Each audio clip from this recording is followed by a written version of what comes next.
जय हिंद, वंदे मातरम। बहुत बहुत स्वागत है आपका परचम क्लासेस पर। तो आज हम डिस्कस करने जा रहे हैं मार्च मंथ के national news and economy news. बहुत इंपॉर्टेंट है for all the competitive exams. खासकर नेशनल न्यूज जो है, आज के सेशन में से बहुत सारे क्वेश्चंस आपको पेपर में मिल सकते हैं। शुरुआत करते हैं सेशन की without wasting for the time. I am Sandeep Bansal, welcome you on the platform of परचम क्लासेस। सो सबसे पहले बात कर लेते हैं आपका जो सवाल, ठीक है जी, जिसमें करंट अफेयर के ऑब्जेक्टिव क्वेश्चंस हैं आपके 150 प्लस क्वेश्चंस। जो हम करंट अफेयर्स डिस्कस कर रहे हैं, इसी के बेसिस पे आपको क्वेश्चंस वहां पर मिल जाएंगे, ठीक है। Go and check out that. इसके अलावा जो मंथली करंट अफेयर्स की पीडीएफ है, वो भी आपको परचम क्लासेस की वेबसाइट पर मिल जाएगी। इसके अलावा daily current affairs, weekly current affairs, monthly, 6 monthly और ईयरली करंट अफेयर्स की पीडीएफ भी आपको मिल जाएंगी। वन टाइम सब्सक्रिप्शन है, लाइफ टाइम के लिए है, ठीक है। तो जो भी एक्सेस करना चाहता है, go and check out this PDF. बहुत इंपॉर्टेंट है, बहुत अच्छी वेल रिसर्च एक कंपाइलेशन है।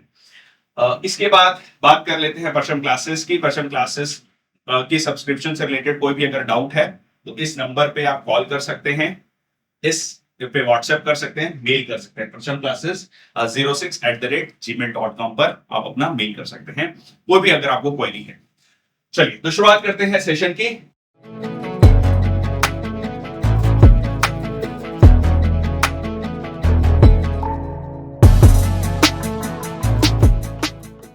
सबसे पहला जो टॉपिक है, काफी ज्यादा मुद्दे मतलब काफी ज्यादा कंट्रोवर्सी में रहा ये, that is citizenship amendment act notified by the government ahead of Lok Sabha poles.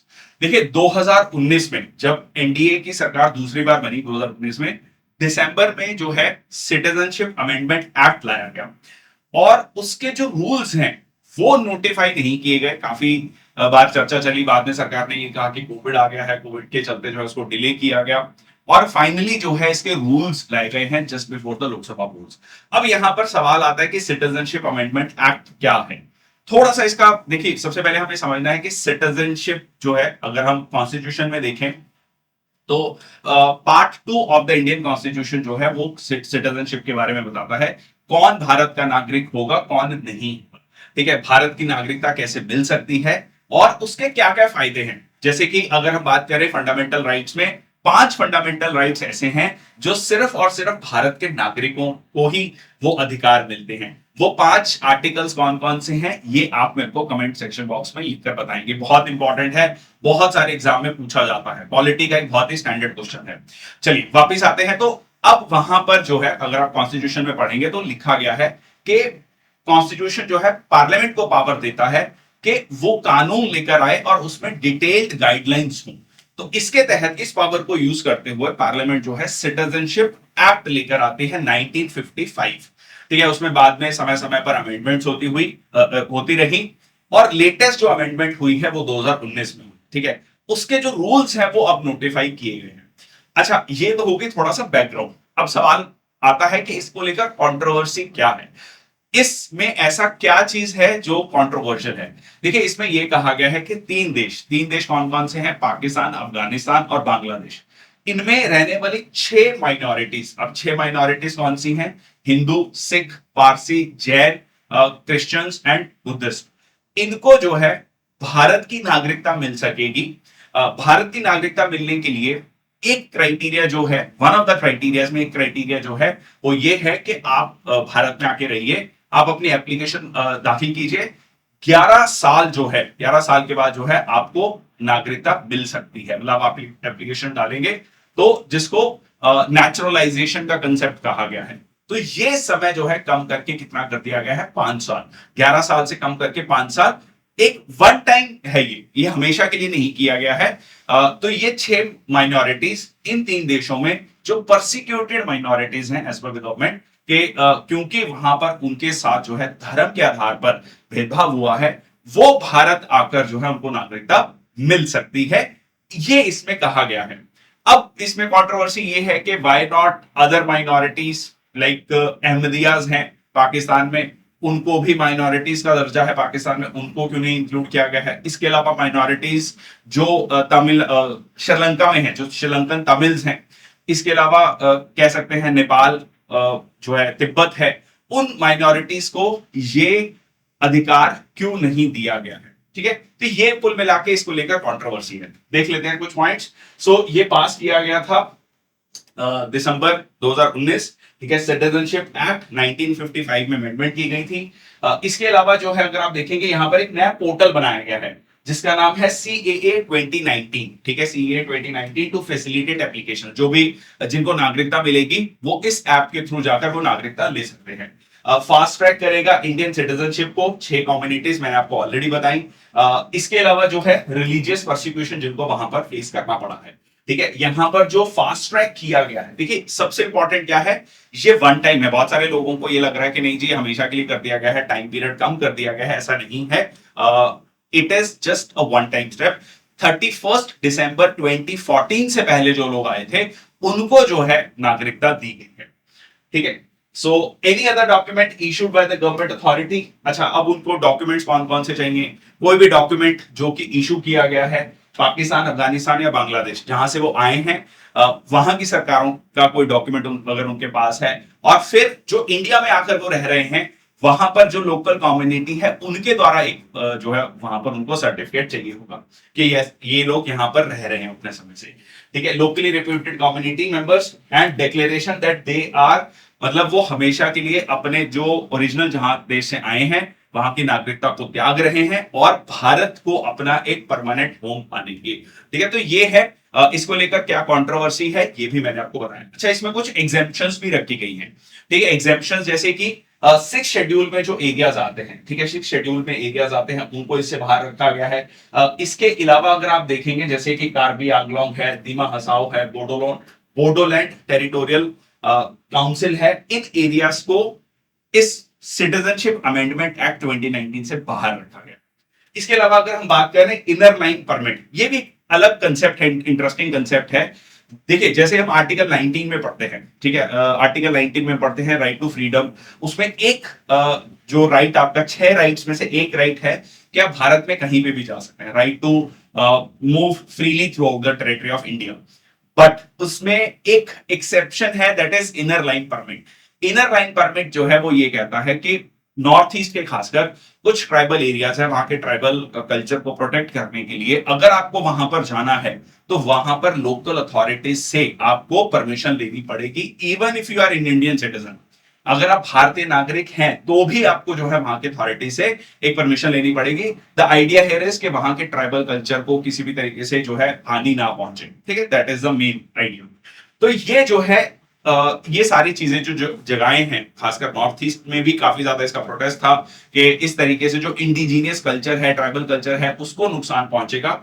इस चीज को लेकर एश्योर किया गया है कि ये उससे बाहर आते हैं। ठीक है, सिटीजनशिप अमेंडमेंट एक्ट 2019 से बाहर आते हैं। आर्गुमेंट्स ऑलरेडी मैंने आपको बता दिए, डिस्क्रिमिनेट्स अगेंस्ट मुस्लिम्स। ठीक है, तिब्बत, श्रीलंका, म्यांमार के जो माइनॉरिटीज हैं उनको ऐड क्यों नहीं किया गया है, तो ये भी एक उसके अगेंस्ट जो है आर्गुमेंट्स करेंगे। नेक्स्ट आता है आपका लद्दाख। ठीक है जी, लद्दाख में भी काफी समय से प्रोटेस्ट चल रहा है। आप लोगों में से बहुत लोगों ने मूवी देखी होगी 3 idiots, very famous, very popular movie. तो 3 इडियट्स में जो आमिर खान का कैरेक्टर है, ठीक है, फुनसुक वांगडू, ठीक है, वो एक्चुअली एक बहुत फेमस पर्सनैलिटी है लद्दाख की, सोनम वांगचुक। ठीक है, उनसे इंस्पायर्ड था वो कैरेक्टर। वही जो है आज के समय पर लद्दाख में स्टेटहुड की डिमांड को लेकर जो है फास्ट पर थे। अब उन्होंने अपना फास्ट तोड़ दिया है 21 दिन के बाद। बट आइडिया यहां पर ये है कि वो फेस है इस पूरे के पूरे प्रोटेस्ट का। देखिए लद्दाख में जैसा कि हमें पता है 5 अगस्त 2019 को 370 आर्टिकल खत्म किया गया जम्मू कश्मीर में, और उसके बाद जो है ये राज्य को 2 यूनिट टेरिटरीज में बांट दिया गया। एक तरफ जम्मू कश्मीर था यूनिट टेरिटरी विद लेजिस्लेचर, और एक था Ladakh union territory without legislature. अब यहां पर लोगों का डिमांड ये है कि हमें जो है किसी भी तरीके से रिप्रेजेंटेशन नहीं मिल रही है apart from the Lok Sabha member. ठीक है, एक लोकसभा का सदस्य है बट उसके अलावा कोई रिप्रेजेंटेशन, पब्लिक रिप्रेजेंटेशन नहीं है। तो यहां पर 2 डिमांड है, यहां पर मेनली 2 डिमांड है। पहली डिमांड है यहां पर कि 6th शेड्यूल में ऐड किया जाए। ठीक है, 6th शेड्यूल में इसको ऐड किया जाए। 6th शेड्यूल संविधान का जिसमें कि सर्टन एरियाज को सर्टन पावर्स दी गई हैं, इसके बारे में मैं और बताऊंगा भी। दूसरा है स्टेटहुड, ठीक है, कि राज्य का दर्जा दिया जाए। ठीक है, तो आइडिया ये है कि वहां पर लोकल लोगों के पास जॉब्स आए, ठीक है, उनको जॉब्स मिले। और इसके अलावा आइडिया ये है कि रिप्रेजेंटेशन हो, लोकल लोगों की रिप्रेजेंटेशन हो लेजिस्लेचर में, और कह सकते हैं ऑटोनमस डिस्ट्रिक्ट काउंसिल्स। चलिए, तो यहां पर लद्दाख की Ramon Magsaysay award recipient Sonam Wangchuk, ये मैंने आपको बताया, हंगर स्ट्राइक पर थे, स्पेशल स्टेटस की डिमांड कर रहे थे, स्टेटहुड की डिमांड कर रहे थे, सो 6 शेड्यूल में ऐड करने की यहां पर बात कर रहे थे। आइडिया उनका ये भी है, उनका ये भी कहना है कि जो लद्दाख का इन्वायरमेंट है, जो कह लीजिए इकोसिस्टम है, इन्वायरमेंट इकोलॉजी है, वो बहुत फ्रेजाइल है, इट नीड्स प्रोटेक्शन, ठीक है, it needs protection. So apex, body ले एंड कारगिल डेमोक्रेटिक अलायंस, ये दो संस्थाएं हैं, ठीक है, सामाजिक और राजनीतिक संस्थाएं हैं जो कि इस मूवमेंट को लीड कर रही हैं। ये जैसे मैंने आपको बताया 6 शेड्यूल में ना एक आपको और पॉइंट याद रखना है, एक छोटा सा ट्रिक है। 4 राज्य आते हैं इसमें, ठीक है, इसमें 4 राज्य आते हैं एटीएम स्क्वायर, ठीक है, एटीएम जिसमें मनी नहीं है, ठीक है, एटीएम जिसमें मनी नहीं है। सो असम, त्रिपुरा, मिजोरम, मेघालय, ठीक है, तो एम से मणिपुर भी आता है, तो मणिपुर से मनी, तो मनी नहीं है, एटीएम ऐसा जिसमें मनी नहीं है, एटीएम स्क्वायर जिसमें मनी नहीं है, तो असम, त्रिपुरा, मेघालय, मिजोरम, ठीक है। अब इसी में जो है लद्दाख को भी ऐड किया जाए। बेसिकली इसमें होता है कि ऑटोनमस डिस्ट्रिक्ट काउंसिल्स बनते हैं एक पर्टिकुलर ट्राइबल एरिया के लिए, पर्टिकुलर इंडिजिनियस एरिया के लिए, जहां पर 30 मेंबर होते हैं, 4 गवर्नर के द्वारा नॉमिनेट होते हैं, 26 इलेक्टेड होते हैं। वहां के जो लैंड लॉज हैं, ट्राइबल कल्चर हैं, ट्राइबल लॉज हैं, उसके लिए उनको पावर दी जाती है, मतलब एक तरीके से वो स्वायत्त संस्था की तरह काम करता है, ठीक है। तो ये जो है यहां पर इनकी डिमांड है। So district councils and regional councils endowed with certain legislative, executive, judicial and financial powers. तो यहाँ पर आप देख सकते हैं executive, legislative, judicial powers जो हैं, certain powers जो हैं यहाँ पर मिलती हैं ADCs को। तो ये यूनियन टेरिटरी की कहानी हमने डिस्कस की, statehood for Ladakh, full fledge state बनना चाहिए, 6 schedule, reservation of jobs in employment opportunities for the youth of Ladakh, ठीक है, जिसमें मैंने अभी आपको बताया, सेपरेट पार्लियामेंट्री कंस्टिट्यूएंसीज। हाँ, ये भी एक डिमांड है कि लद्दाख, लेह के लिए और कारगिल के लिए। देखिए, जो जब हम लद्दाख यूनियन टेरिटरी की बात करते हैं तो एरिया वाइज काफी बड़ी यूनियन टेरिटरी है, उसमें जो है 2 पार्लियामेंट्री कंस्टिट्यूएंसीज होनी चाहिए, एक लेह, ठीक है, जहां पर आप कह सकते हैं मेनली बुद्धिस्ट कल्चर है, कारगिल जहां पर आपको मेनली मुस्लिम्स जो है मिलते हैं। तो ये 2 पार्लियामेंट्री कंस्टिट्यूएंसीज यहां पर बननी चाहिए, ये भी एक डिमांड है। चलिए, नेक्स्ट टॉपिक है, अगेन वेरी इंटरेस्टिंग टॉपिक, इस पे आपका क्वेश्चन बनता है, एसे बनता है, one nation one election report जो है फाइनली सबमिट करनी है। देखिए, लास्ट ईयर जो है सरकार ने एक कमेटी का गठन किया था जिसके अध्यक्ष थे पूर्व राष्ट्रपति रामनाथ कोविंद जी, और इसमें यह कहा गया था, मतलब एक मुद्दा रखा गया था, वन नेशन वन इलेक्शन। काफी सालों से ये मुद्दा चल रहा है कि किस तरीके से भारत में हर समय किसी ना किसी जगह चुनाव होते रहते हैं, इसकी वजह से बहुत सारा खर्चा इलेक्शन कमीशन ऑफ इंडिया या कह लीजिए भारत सरकार को उठाना पड़ता है, और ये सारा खर्चा जो है ultimately who is paying that money, we as a tax payers are paying that money, ठीक है, हम लोगों की ही जेब से ही पैसा जा रहा है। और इससे क्या हो रहा है कि सरकार जो है लॉन्ग टर्म डिसीजंस नहीं ले पा रही, क्योंकि जब भी इलेक्शन आते हैं फिर आप मॉडल कोड ऑफ कंडक्ट, आचार संहिता लगती है, तो डेवलपमेंट वर्क्स भी हैम्पर होते हैं। ये कुछ तर्क रखे गए इसके फेवर में। तो ये रिपोर्ट जो है फाइनली सबमिट कर दी गई है। इस रिपोर्ट में बहुत सारी रिकमेंडेशंस दी गई हैं। बिल्कुल इसमें यह कहा गया है कि हाँ जी, साथ में इलेक्शंस होने चाहिए, लोकसभा के और विधानसभा के चुनाव। इसके अलावा अगर मान लीजिए विधानसभा किसी कारणवश अपनी मेजॉरिटी लूज कर देती है मिडवे में 5 साल से पहले, तो वैसे कोशिश की जाएगी कि नई सरकार जो भी मतलब चुनाव होंगे विधानसभा के, वो रिमेनिंग टाइम पीरियड के लिए होंगे, ठीक है, वो ऐसा नहीं होगा कि वो 5 साल के लिए होंगे। तो कहीं ना कहीं कंस्ट्रक्टिव ओपोजिशन, जो ये कंसेप्ट आपको यूरोप में भी कई जगह मिलता है कि अगर मान लीजिए आप नो कॉन्फिडेंस मोशन लाते हैं किसी मतलब सरकार के खिलाफ में जो ओपोजिशन लाता है, तो एट द सेम टाइम आप ये भी बताएं कि आप क्या सरकार बनाने के लायक है या नहीं, ठीक है। तो ये एग्जैक्टली नहीं कहा गया है, बट यहां पर ये कहा गया कि रिमेनिंग टाइम पीरियड के लिए ही चुनाव यहां पर होंगे। तो ये है वन नेशन वन इलेक्शन जो इसके तर्क में। अब इसके ओपोजिशन में कुछ जो तर्क दिए जाते हैं वो ये तर्क दिए जाते हैं कि इससे जो है कहीं ना कहीं जो लोकल इश्यूज है वो दब जाएंगे, और जो नेशनल पार्टीज हैं उनको बेनिफिट होगा, स्टेट पार्टीज को या रीजनल पार्टीज को नुकसान हो सकता है, ठीक है। बट इसका भी काउंटर पॉइंट ये है कि अगर आप उड़ीसा के इलेक्शंस को देखें, जैसे उड़ीसा में असेंबली इलेक्शंस और पार्लियामेंट्री इलेक्शन साथ में होते हैं, तो देखा गया है कि सेम कंस्टिट्यूएंसी में सेम वोटर जो है पार्लियामेंट के लिए अलग पार्टी को चुन रहा है और स्टेट असेंबली के लिए अलग पार्टी को चुन रहा है। ठीक है, तो ये कहीं ना कहीं वोटर में समझ है कि कहां पर किस पार्टी को वोट देना है।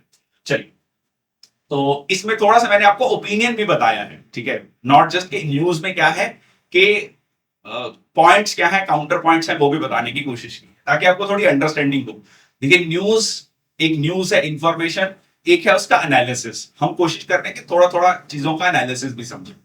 चलिए, high level committee on one nation one election, so ये आपका हेड किया former president of India that is Shri Ramnath Kovind ji. इसमें लगभग 18,000 प्लस पेजेस थे। ठीक है, और रिसर्च वर्क 191 दिन का था, लगभग 6 महीने से ज्यादा का। और ये यहाँ पर कहा गया है कि चुनाव एक साथ में होने चाहिए।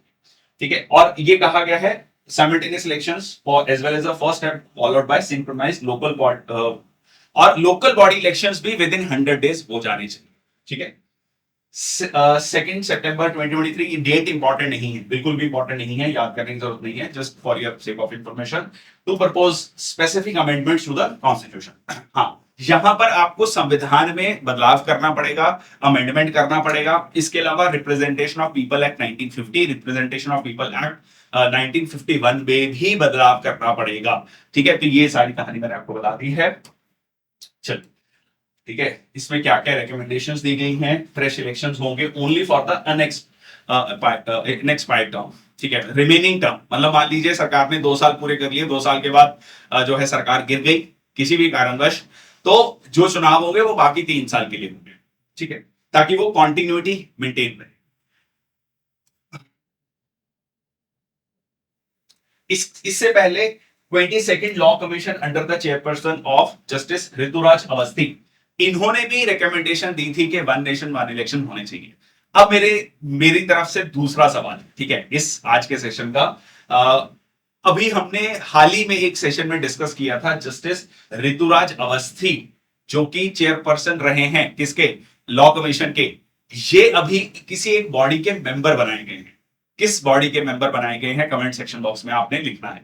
ठीक है जी, चलिए, सो नेक्स्ट है आपका supreme court forms expert panel to balance bustard conservation with sustainable energy goals. देखिए, ग्रेट इंडियन बस्टर्ड जिसकी पॉपुलेशन लगातार कम होती जा रही है, अगर इनके हम मुख्य एरियाज देखें जहां ये पाए जाते हैं तो दैट इज राजस्थान, गुजरात। ठीक है, जल्दी सेमी एरिड एरियाज में आपको देखने को मिलते हैं। तो इसको लेकर जो है एक कमेटी का गठन किया गया है। ये कमेटी 3 जज bench of supreme court headed by chief justice of India constituted an expert committee. और ये कहा गया कि ये कमेटी बताएगी कि किस तरीके से कंजर्व और प्रोटेक्ट किया जा सकता है ग्रेट इंडियन बस्टर्ड्स को। देखिए, सबसे बड़ी प्रॉब्लम ना, मैं आपको एक फोटो से दिखाता हूं। हाँ, ये बहुत अपने आप में एक कहते ना तस्वीर बहुत सारी चीजें क्लियर कर रही है। बहुत सारे ग्रेट इंडियन बस्टर्ड्स जो है की जान जा रही है। ये जो हाई कह लीजिए वायर्स हैं, बिजली की तारें हैं, इसमें इनके साथ करंट लगकर जो है बहुत सारे ग्रेट इंडियन बस्टर्ड्स की पॉपुलेशन खत्म हो रही है। अब ये कहा जा रहा है कि क्यों ना ये वायर्स, कई जगह आप देख रहे हैं कि बहुत सारे शहरों में अंडरग्राउंड वायर्स मिल रही हैं, तो ये अंडरग्राउंड वायर्स क्यों ना कर दी जाए ताकि इनकी पॉपुलेशन को प्रोटेक्ट किया जा सके, इनके हैबिटेट को प्रोटेक्ट किया जा सके, जहां ये रहते हैं उनको प्रोटेक्ट किया जा सके। ठीक है जी, so that is habitat in Gujarat and Rajasthan. So उसको इसके बारे में बताएगा। एंड ये कमेटी का गठन किया गया और ये कमेटी अपनी रिपोर्ट देगा 31 जुलाई तक। ठीक है, 31 जुलाई 2024 तक। ग्रेट इंडियन बस्टर्ड्स एंड इसके बारे में बात करें तो स्टेट बर्ड ऑफ राजस्थान है ये। इसके अलावा IUCN रेड लिस्ट में, IUCN is international union for conservation of nature. It is an international NGO established in 1964, very important. Recently हमने इनके बारे में इसमें एक ये और फैक्ट पढ़ा था, डॉक्टर MS स्वामीनाथन जिनको अभी हाल ही में भारत रत्न अवार्ड मिला है, वो IUCN के हेड रहे हैं। ठीक है, एक समय पर। चलिए, सो वाइल्ड लाइफ प्रोटेक्शन एक्ट में शेड्यूल 1 तो बेसिकली ये बताता है कि इनकी जो कंडीशन है बहुत ज्यादा, वो कंडीशन मतलब इनका नंबर्स बहुत कम है, लगातार कम होते जा रहे हैं। अगर हमने इसको प्रोटेक्ट नहीं किया तो ये खत्म हो जाएंगे। ठीक है, दुनिया से खत्म हो जाएंगे। चलिए नेक्स्ट चलते हैं। Again a very controversial issue, armed forces special powers act. ठीक है जी। Armed forces special powers act को एक्सटेंड कर दिया गया है 4 डिस्ट्रिक्ट्स ऑफ असम में, ठीक है। ये चारों डिस्ट्रिक्ट्स अगर आप असम का मैप देखेंगे तो अपर असम में आते हैं, ठीक है। अरुणाचल के साथ बॉर्डर शेयर करते हैं और अपर असम में इसको कहा जाता है। असम को अगर आप देखेंगे तो 2 पार्ट्स में डिवाइड किया जाता है, एक अपर असम, एक लोअर असम। अपर असम में प्रॉपर जो है असमीज कल्चर देखने को मिलता है, लोअर असम में आपको kind of Bengali plus Assamese culture देखने को मिलता है, ठीक है। So that is extended the Armed Forces Special Power Act 1958 in 4 districts। और ये डिस्ट्रिक्ट्स कौन से हैं? ये 4 डिस्ट्रिक्ट्स हैं। देखिए, इसका एक मुख्य कारण ये है कि यहाँ पर एक मिलिटेंट ऑर्गेनाइजेशन अभी भी एक्टिव है। दो रिसेंट टाइम्स में उल्फा की जो एक्टिविटीज हैं, ULFA is a kind of militant organization in the Assam region mainly, ठीक है, united liberation front of Assam. उसकी एक्टिविटीज काफी कम हुई हैं, बट यहाँ पर एक बहुत सारी मिलिटेंट ऑर्गेनाइजेशन है। So one of the militant organization is still active in these particular region, in these particular districts. अब यहाँ पर आफ्स्पा एक्सटेंड करने का मतलब क्या है? ये आफ्स्पा क्या होता है? देखिए, armed forces special powers act जो है, ये स्पेशल पावर्स देता है आर्म्ड फोर्सेस को, ठीक है। ये स्पेशल पावर आर्म्ड फोर्सेस को देता है, और जिसमें कि आर्म्ड फोर्सेस प्रायर वारंट के बिना जो है किसी को अरेस्ट कर सकते हैं, और उनको एक सर्टेन इम्यूनिटी देता है। मान लीजिए कुछ भी उनके अगेंस्ट में कोई केस होगा अगर आर्म्ड फोर्सेस के अगेंस्ट, तो सेंट्रल गवर्नमेंट से स्टेट गवर्नमेंट को परमिशन लेनी पड़ेगी, मतलब उनको प्रोसिक्यूट ऐसे नहीं किया जा सकता, ठीक है। So that is important. ये पहली बार 1958 में आया था to deal with the uprising Naga insurgency. उसके बाद ये बहुत सारे नॉर्थ ईस्टर्न स्टेट्स में, J&K में, कई जगह जो है armed forces special powers act को लगाया गया, ठीक है। सो असम इज द रीजन। आगे चलते हैं। वंचितों को वरीयता, मोदी सरकार की guarantee. So that is PM Swaraj portal, ठीक है, पीएम स्वराज नेशनल पोर्टल। सो ये लॉन्च किया गया है। तो पीएम स्वराज, स्वराज का मतलब क्या है? स्वराज का फुल फॉर्म है सामाजिक उत्थान और रोजगार आधारित जन कल्याण, ठीक है जी। नेशनल पोर्टल है। बेसिकली इसमें क्या किया जाएगा? सरकार का बहुत ज्यादा फोकस है एंटरप्रेन्योरशिप पे, ठीक है, स्वरोजगार पर। तो सुराज, खुद का राज, ऐसे समझ लेना। तो खुद का राज कैसे आएगा? जब आप एंटरप्रेन्योर बनोगे, सरकार के लिए आप अपना काम शुरू करो। तो यहां पर 1 लाख जो एंटरप्रेन्योर्स है डिसएडवांटेज्ड सेक्शंस के, उनको सपोर्ट किया जाएगा। Schedule caste, schedule tribe, backward classes, other communities, तो इनको जो है यहाँ पर सपोर्ट किया जाएगा। 1 लाख एंटरप्रेन्योर्स को जो है सरकार पैसा देगी, सपोर्ट देगी, ठीक है, by the ministry of social justice and empowerment, ठीक है, सामाजिक कल्याण मंत्रालय के द्वारा ये किया जाएगा। नेक्स्ट आपका सशक्त नारी विकसित भारत प्रोग्राम, दिल्ली। तो यहाँ पर सशक्त नारी विकसित भारत प्रोग्राम यहाँ पर लॉन्च किया गया है, जहां पर 1000 से ज्यादा नमो ड्रोन दीदीज। देखिए, 2-3 चीजें करी जा रही हैं इसमें वुमेन एम्पावरमेंट के लिए, महिला सशक्तिकरण के लिए। सो एक है नमो ड्रोन दीदी के, जो गांव में महिलाएं हैं वो ड्रोन्स को चलाना सीखें, ठीक है। अब ये ड्रोन्स किसके लिए है? देखिए, ड्रोन्स की 2 तरीके की एप्लीकेशन होती है, एक सिविल एप्लीकेशन, सिविलियन एप्लीकेशन, एक होती है मिलिट्री एप्लीकेशन। अभी मिलिट्री एप्लीकेशन को छोड़ देते हैं, सिविलियन एप्लीकेशन की बात करते हैं, क्योंकि this is talking about civilian application. Civilian application का एक one of the important aspect है, एग्रीकल्चर में यूज कर सकते हैं, ठीक है। एग्रीकल्चर में कैसे यूज कर सकते हैं? मान लीजिए पूरे खेत में छिड़काव करना है, ठीक है, पेस्टिसाइड्स का छिड़काव करना है, ओवरऑल सुपरविजन करनी है, तो वो ड्रोन से कर सकते हैं, ठीक है। सुनने में हो सकता है कई लोगों को लग रहा हो, अच्छा मतलब इतना एडवांस टेक्नोलॉजी। जी हाँ, बहुत सारे देशों में हो रहा है, खासकर जहां पर बहुत बड़े बड़े खेत हैं, ऑस्ट्रेलिया जाइए, यूएस जाइए, जहां पर एक किसान के पास 500,000 एकड़, उससे भी ज्यादा जमीन है, तो वहां पर ये चीज होती है, ठीक है। इंडिया में जो है, क्योंकि किसान के पास 85% से ज्यादा किसान के पास बहुत कम जमीन है, तो ये जनरली हम नहीं सुनते हैं। बट इसमें क्या है कि महिलाओं को ट्रेन किया जाए, ताकि इस जो एग्रीकल्चर को ज्यादा टेक्नोलॉजी बेस्ड बनाया जा सके, ठीक है। तो यहां पर जो है 1000 नमो ड्रोन दीदीज, इसको ये नाम दिया गया है। इसके अलावा जो है सरकार ने कहा कि हम 1 करोड़ जो है महिलाओं को लखपति दीदीज बनाएंगे। अभी लखपति दीदीज का कंसेप्ट क्या है? लखपति, लखपति मतलब 1 लाख। तो इनकी एनुअल इनकम, सालाना इनकम एटलीस्ट 1 लाख रुपए, ठीक है। इनको मोटिवेट करना, ताकि ये women self help groups, entrepreneurship, अपने लोकली मेड प्रोडक्ट्स को जो है बनाए और अपनी एक सर्टन इनकम जनरेट कर सके। अपने लेवल पर 1 लाख रुपया सालाना इनकम जो है जनरेट कर सके। ऑब्वियसली इससे परिवार को, पूरे समाज को इससे मदद मिलेगी। So it was announced by Prime Minister in his Independence Day on 15th August 2023 to encourage women to start micro enterprises. ठीक है, छोटे लघु उद्योग. ठीक है. So government aims to train 3 crore women. ठीक है, 3 करोड़ महिलाओं को जो है यहां पर ट्रेन किया जाएगा. सस्टेनेबल इनकम जो है अपने परिवार के लिए वो जनरेट कर सके. नेक्स्ट आता है आपका commencement of core loading at India first indigenous PFBR. क्या है PFBR? Anyone just pause for 1 second, just think in mind कि क्या है ये. चलो, so it is core loading at India indigenous fast breeder reactor. देखिए, न्यूक्लियर रिएक्शन की जब हम बात करते हैं तो न्यूक्लियर रिएक्शन में हम फिजन की बात करते हैं. 2 तरीके की रिएक्शन होती है, एक फिजन होती है, फ्यूजन होती है. सन में हम किसकी बात करते हैं? सन में हम फ्यूजन की बात करते हैं, जिसमें हाइड्रोजन हाइड्रोजन मिलकर हीलियम बनाता है. ठीक है. और धरती पर हम न्यूक्लियर रिएक्टर्स में किसकी बात करते हैं? न्यूक्लियर फिजन की बात करते हैं, जिसमें एक न्यूट्रॉन को हिट किया जाता है यूरेनियम 235 पे, फिर बेरियम और क्रिप्टन बनता है. 3 न्यूट्रॉन्स रिलीज होते हैं. अगर वो 3 न्यूट्रॉन्स अनकंट्रोल्ड हैं तो वो तो फिर न्यूक्लियर बॉम्ब हो गया. ठीक है. बट न्यूक्लियर रिएक्टर में हम क्या करते हैं? 2 न्यूट्रॉन्स को कैप्चर कर लेते हैं, सिंगल न्यूट्रॉन फिर हिट करता है. So that is controlled fission reaction. ठीक है. अच्छा, अब कहानी में ये क्या है? ये फास्ट ब्रीडर रिएक्टर क्या है? फास्ट ब्रीडर बेसिकली न्यूट्रॉन जो है उसकी स्पीड काफी फास्ट है. ठीक है. That uses fast neutron to generate more nuclear fuels. Fissionable material basically देखिए, जो आपको यूरेनियम 238 भी मिलता है और भी तरीके के जो कह लीजिए फिजाइल मटेरियल मिलते हैं, फिजनेबल मटेरियल मिलते हैं, उसमें और ज्यादा फिजनेबल मटेरियल को तैयार करना फास्ट न्यूट्रॉन से ये चीज जो है यहां पर हेल्प होती है. ठीक है. कुल मिला के अगर हम इन शॉर्ट सिंपल भाषा में समझें तो ज्यादा एनर्जी प्रोड्यूस हो पाएगी. ठीक है. चलो, इस तरीके से आप समझ लो. So at Kalpakkam Tamil Nadu enhancing the efficiency of the use of resources. ठीक है. तो एफिशिएंसी बढ़ पाएगी. ठीक है. एफिशिएंसी क्या होता है? Output divided by input. जितना इनपुट होगा उससे ज्यादा आपको आउटपुट मिल जाएगा comparatively. So prototype fast breeder reactor has been fully designed and constructed indigenously by Bhavani.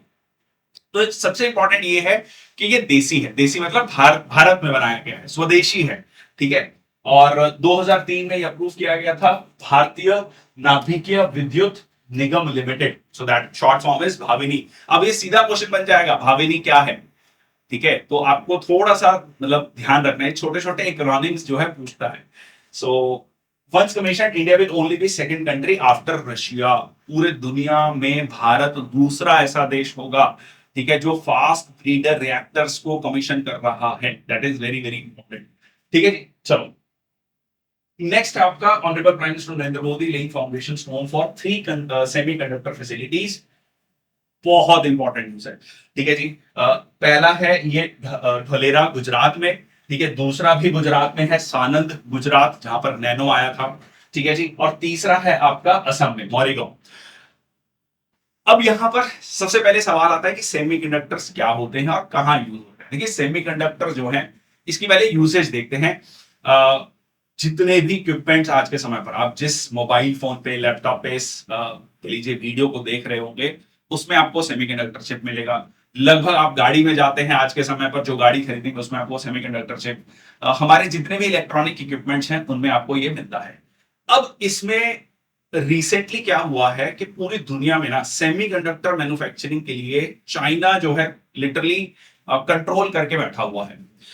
जब कोविड के समय पे सप्लाई चेन डिस्टर्ब हुई तो ये देखा गया कि चाइना से सेमीकंडक्टर्स नहीं आ रहे थे. और फ्यूचर की टेक्नोलॉजीज को ध्यान में रखते हुए सेमीकंडक्टर मैन्युफैक्चरिंग में इंडिपेंडेंट होना बहुत जरूरी है. अदरवाइज आपकी डिपेंडेंसी रहेगी दूसरे देश पर, और वो दूसरा देश भी चाइना हो तो it becomes very quite tough for us. तो यहां पर जो है अब क्या हुआ है कि चाइना से डिपेंडेंसी खत्म करने के लिए, क्योंकि रिसेंटली आपने मतलब बीच में एक ऐसा टाइम पीरियड पे आया था 21 और 22 में कि मोबाइल फोन खरीदने जा रहे थे लोग, 3 महीने 4 महीने की वेटिंग चल रही है. गाड़ी में 6-6 महीने की वेटिंग चल रही है. गाड़ी में तो आज भी बहुत सारी गाड़ियों में बहुत लंबी वेटिंग है. तो ये सारी चीजें जो है कहीं ना कहीं उसी तरफ इशारा था. तो भारत जो है बहुत ईगरली चाहता है कि हम सेमीकंडक्टर मैन्युफैक्चरिंग में भारत में उसको करें. तो ये उसी को लेकर जो है एक स्टेप लिया गया है. ठीक है. तो ये आपका 1.25 lakh crore 3 projects are semiconductor fabrication facility. तो ओसैट फैसिलिटी इन सांगन गुजरात, ये आपके 3 जगहें हैं। क्यों है ये भी मैंने आपको बता दिया है। ठीक है, इसमें 1,25,000 करोड़ का जो है लगभग इन्वेस्टमेंट होगा। ठीक है, with total investment of 91,000 crore, first commercial semiconductor fab in the country commenced in chip production by 2026। ठीक है, 2026 तक ये शुरुआत इसकी मतलब प्रोडक्शन भी शुरू हो जाएगी। Rajnath Singh launches Aditi scheme. ठीक है, Aditi scheme to boost defence innovation. ठीक है जी, अब पहले कमेंट सेक्शन बॉक्स में लिखना कि भाविनी किसका नाम है और अदिति किस किसका नाम है। ठीक है, तो वो हैंड रेस कर दे, पता लग जाए कि हाँ उनके नाम से स्कीम है, उनको तो वैसे ही याद रहना चाहिए, बाकी फिर भी याद करें ना करें। ठीक है, चलो सो अदिति क्या है। ठीक है, अ, ऐसे मत कहना वो अदिति मेरा नाम है। अदिति है acing development of innovative technology with iDEX. ठीक है, एसिंग डेवलपमेंट ऑफ इनोवेटिव, कुल मिला के डिफेंस टेक्नोलॉजी में, डिफेंस सेक्टर में। अगेन ये भी कैसा सेक्टर है, पहले हम यही सुनते थे कि हम विदेशों से हथियार मंगवा रहे हैं, विदेशों से हथियार इंपोर्ट कर रहे हैं। तो ये सारी चीजें बदलना चाहते हैं कि भारत में ही हथियार हमारे बनाए जाए। सो डेफ कनेक्ट 2024 में ये स्कीम अनवील की गई। इसमें क्या है, स्टार्टअप्स को बढ़ावा दिया जाएगा। ठीक है, जो डिफेंस स्टार्टअप्स हैं उनको ग्रांटिंग एड दी जाएगी up to 25 crore research development and innovation के लिए डिफेंस टेक्नोलॉजी में। ये जो अदिति स्कीम है फॉल करती है आईडेक्स। आईडेक्स क्या है, इनोवेशन फॉर डिफेंस एक्सीलेंस। ठीक है, इनोवेशन फॉर डिफेंस एक्सीलेंस बहुत इंपॉर्टेंट अगेन। ठीक है, देखो कुछ स्कीम्स हैं जो आपको बिल्कुल क्लियर होनी चाहिए, आईडेक्स, पीएलआई स्कीम। ठीक है, तो ये कुछ ऐसी स्कीम्स हैं, framework for the department of defence production. ठीक है, तो 750 करोड़ का इसमें वो रखा गया, एलोकेट किया गया। अमाउंट उतना इंपॉर्टेंट नहीं है, इंपॉर्टेंट है स्कीम है किससे रिलेटेड। ठीक है, किस सेक्टर से रिलेटेड। नेक्स्ट है स्वयं प्लस। ठीक है, अनलॉकिंग योर पोटेंशियल। सो स्वयं प्लस जो है लॉन्च किया गया है एजुकेशन मिनिस्टर के द्वारा। मकसद क्या है, कोर्सेज ऑफर किए जाएंगे। ये एक अच्छी न्यूज है, खासकर अगर कोई प्राइवेट सेक्टर में जॉब करने का इच्छुक है या सोच रहा है। ठीक है, तो उसके लिए क्या है कि उसमें जितने भी बड़े प्लेयर्स हैं, मतलब जो बड़े इंडस्ट्री प्लेयर्स हैं, एल&टी है, लार्सन ट्यूब्रो है, माइक्रोसॉफ्ट है, सिस्को है, ये क्या करेंगे, अपने कोर्सेज लॉन्च करेंगे। देखिए हमेशा से कंपनीज का ये एक शिकायत रही है कि जो इंजीनियरिंग कॉलेजेस में या कॉलेजेस में हमारे एजुकेशन सिस्टम में सिखाया जा रहा है वो इंडस्ट्री के अकॉर्डिंग नहीं है। तो अब इंडस्ट्री अपने कोर्सेज लेकर आएगी कि जिसको पढ़कर आप नए स्किल्स को सीख सकते हैं, काम को सीख सकते हैं। ठीक है, और इसका प्रॉपर आपको सर्टिफिकेट भी दिया जाएगा। तो ये जो प्लेटफॉर्म है स्वयं प्लस प्लेटफॉर्म जो है ये कौन ऑपरेट कर रहा है, आईटी मेड्रास। बहुत इंपॉर्टेंट है, किसके द्वारा संचालित किया जाएगा, आईटी मेड्रास के द्वारा। So first time reputed industrial houses will be coming with their own academy. ठीक है, तो कोर्सेज जो है एक्रेडिटेड है, एक्रेडिटेड मतलब सर्टिफिकेट मिलेगा, बकायदा उसकी एक वैल्यू होगी। ठीक है, सो फीचर्स इनोवेटिव एलिमेंट्स जिसमें मल्टीलिंगुअल कंटेंट होगा, अलग अलग भाषाओं में होगा, एआई इनेबल्ड गाइडेंस होगा, क्रेडिट रिकॉग्निशन। ठीक है, एम्प्लॉयमेंट मिल सकेगा। तो ये सारी चीजें जो है युवाओं को देखते हुए ये पर्टिकुलर कोर्स स्वयं प्लस का बनाएंगे। नेक्स्ट है अश्विनी वैष्णव to launch NITI Aayog NITI for states platform. ये भी इंटरेस्टिंग है, इसको पहले बेसिक से समझते हैं। नीति फॉर स्टेट्स का मतलब क्या है, नीति प्लेटफॉर्म क्या है, अभी मैं उस पर नहीं जा रहा हूं। नीति आयोग क्या है, पहले नीति फॉर स्टेट समझते हैं। देखिए नीति फॉर स्टेट्स ये है कि मान लीजिए एग्जांपल से समझते हैं कि पंजाब सरकार जो है किसी पर्टिकुलर इशू को लेकर प्रॉब्लम फेस कर रही है, बट उसी चीज में जो है मान लीजिए एजुकेशन को लेकर हम बात करें तो केरल की सरकार जिसने एजुकेशन में बहुत अच्छा किया है और कुछ इनोवेटिव स्टेप ले रही है, तो वो जो है पंजाब सरकार उससे सीख सकती है। ठीक है, तो कैसे पता लगेगा पंजाब सरकार को कि केरल सरकार ये इनिशिएटिव ले रही है, तो एक पोर्टल बनाया गया है जहां पर सारे राज्य सरकारों की बेस्ट प्रैक्टिसेस को लिखा गया है। तो जो मान लीजिए कोई डिस्ट्रिक्ट मजिस्ट्रेट हैं, डिप्टी कलेक्टर हैं, ठीक है, जिलाधिकारी हैं, तो वो उनको पता लग सकेगा अच्छा केरल की सरकार उसमें पर्टिकुलर इस डिस्ट्रिक्ट में इस तरीके से काम किया जा रहा है, तो हम भी ये अप्रोच या ये टेक्निक जो है हमारे राज्य में, हमारे डिस्ट्रिक्ट में, जिले में इसको लागू कर सकते हैं। सिमिलरली मान लीजिए कोई पर्टिकुलर एक स्टेट है जो खेती में बहुत अच्छा कर रहा है, ठीक है, दूसरा राज्य खेती में उतना अच्छा नहीं कर रहा, उसकी प्रोडक्टिविटी इतनी अच्छी नहीं है, तो ultimately this is the motive.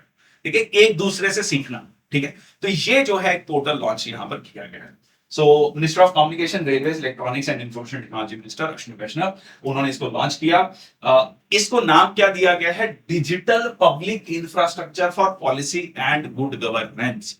ठीक है, तो ये basically digital public infrastructure for policy and good governance है। Again idea here is digital public infrastructure है, कोई भी बैठकर कहीं पर भी चीज को देख सकता है।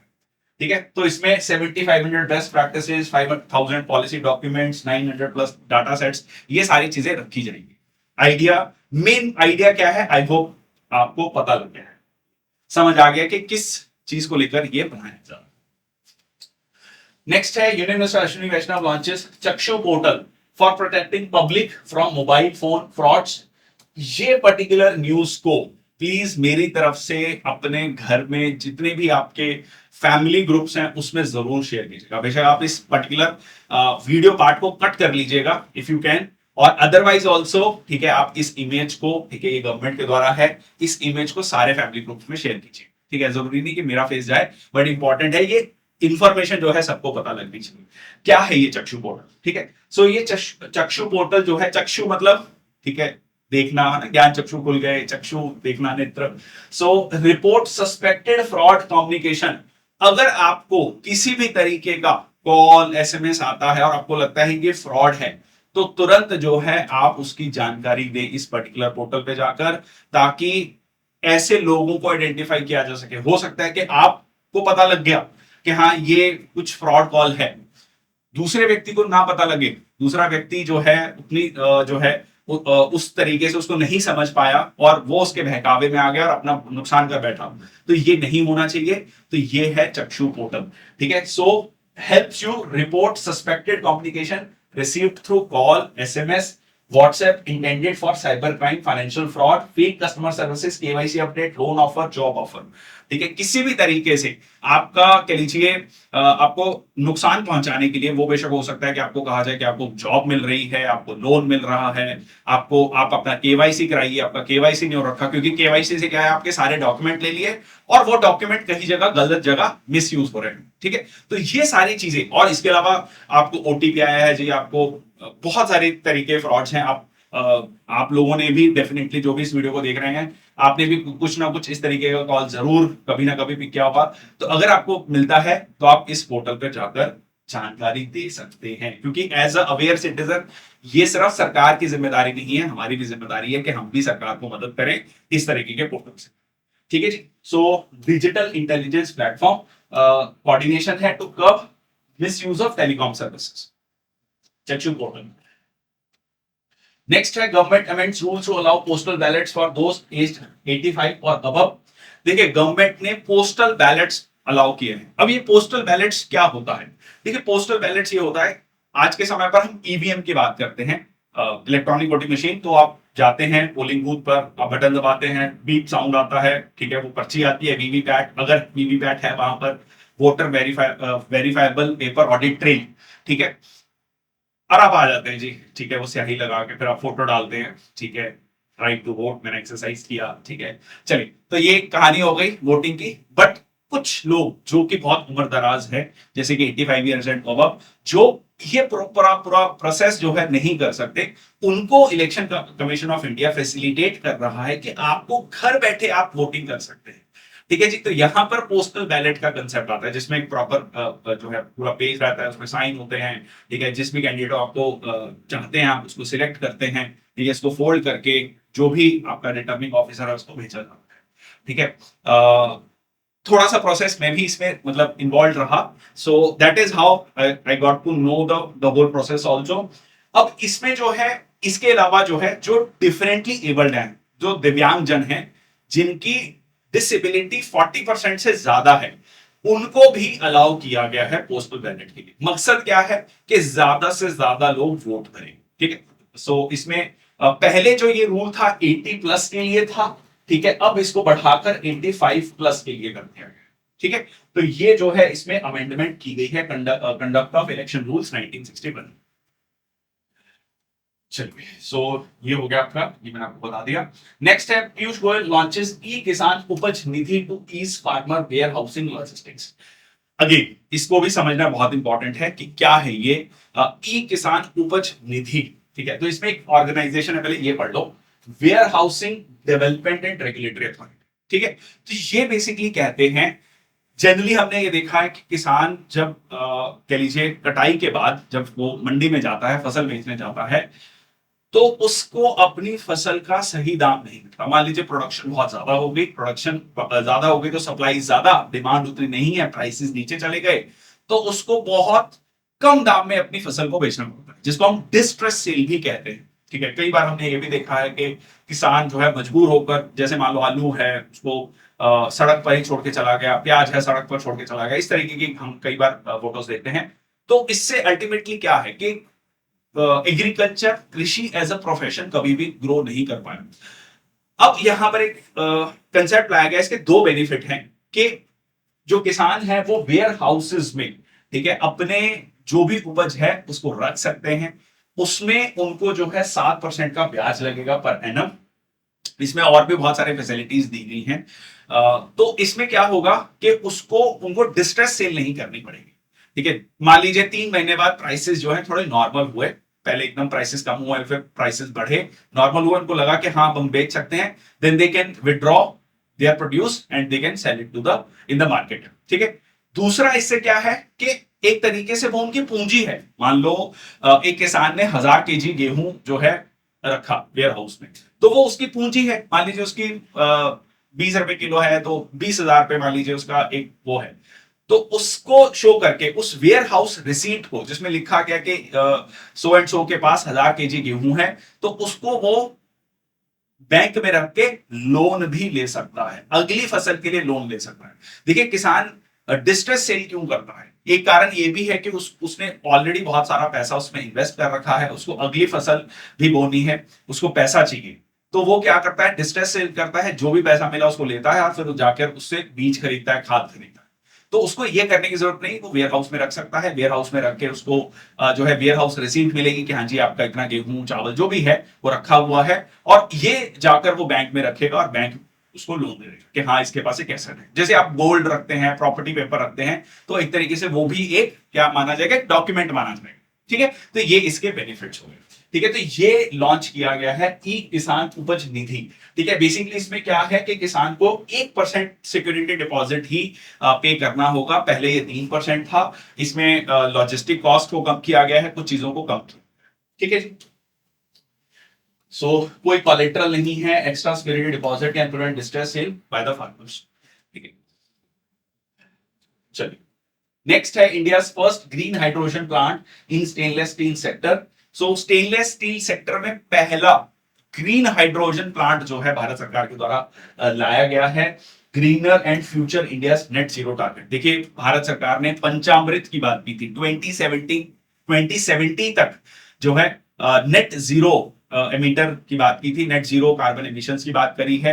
अब ये इसी कड़ी में जो है ग्रीन हाइड्रोजन प्लांट की बात की गई है। ग्रीन, देखो सबसे पहले तो सवाल आता है कि ग्रीन हाइड्रोजन क्या है।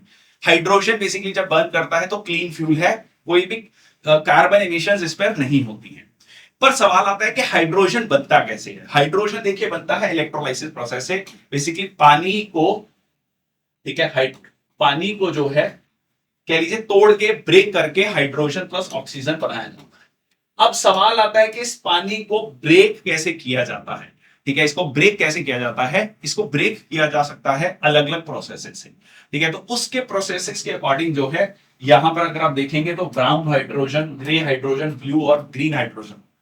अब नो नीड टू से कि यहां पर अगर आप देखेंगे ग्रे हाइड्रोजन में फॉसिल फ्यूल का यूज किया जाता है, मतलब हाइड्रोजन वाटर को हाइड्रोजन और ऑक्सीजन में कन्वर्ट करने के लिए फॉसिल फ्यूल्स का यूज किया जाता है, विच मेक्स नो सेंस। ठीक है, ग्रीन हाइड्रोजन में क्या है, रिन्यूएबल एनर्जी को यूज किया जाता है to break water into hydrogen and oxygen. ठीक है, so that is how the term is green hydrogen. तो इसका जो है पहला प्रोजेक्ट खोला गया है कहां पर, Jindal stainless steel limited, Hisar Haryana में। ठीक है जी, दुनिया का पहला of grid green hydrogen plant होगा फॉर स्टेनलेस स्टील इंडस्ट्री, और दुनिया का पहला ग्रीन हाइड्रोजन प्लांट होगा with roof top and floating solar. ठीक है, तो ये बहुत इंपॉर्टेंट पॉइंट है। ठीक है, तो ग्रीन हाइड्रोजन भी है और दुनिया का पहला रूफ टॉप और फ्लोटिंग सोलर भी है। सोलर क्यों लगाया जा रहा है, पानी को, जैसे मैंने अभी आपको बताया, हाइड्रोजन और ऑक्सीजन में कन्वर्ट करने के लिए। ठीक है जी, okay, India first dolphin research centre open in Bihar. India का, भारत का पहला डॉल्फिन रिसर्च सेंटर कहाँ खुल गया है? बिहार में खुल गया है। देखिए डॉल्फिन के अगर सबसे पहले तो इनॉग्रेट किसने किया? बिहार के मुख्यमंत्री जी ने। 30 करोड़ की लागत से बनेगा national dolphin research centre, Patna university campus में इसका कह सेंटर होगा। और इसके अलावा जो है गंजेटिक रिवर डॉल्फिन जो है हमारा नेशनल एक्वेटिक एनिमल है। नेशनल एक्वेटिक एनिमल बहुत इंपॉर्टेंट, 2009 में जो है ये कह लीजिए इसको अनाउंस किया गया था। अब इस सब के पीछे एक व्यक्ति हैं, ठीक है, उनका नाम भी बहुत इंपॉर्टेंट है, उनको श्रेय देना बहुत इंपॉर्टेंट है, क्योंकि उनको जो है कहा जाता है डॉल्फिन मैन ऑफ इंडिया। ठीक है, डॉल्फिन मैन ऑफ इंडिया, इनका नाम है प्रोफेसर आर के सिन्हा। ठीक है, प्रोफेसर आर के सिन्हा। इनको रिसेंटली पद्मश्री अवार्ड भी दिया गया है भारत सरकार के द्वारा इन्हीं एफर्ट्स के लिए। ठीक है, उनके डॉल्फिन को कंजर्व करने के एफर्ट्स के लिए ही, और इनके एफर्ट्स के बाद ही 2009 में डॉल्फिन को जो है एक्वेटिक एनिमल का जो है दर्जा दिया गया है।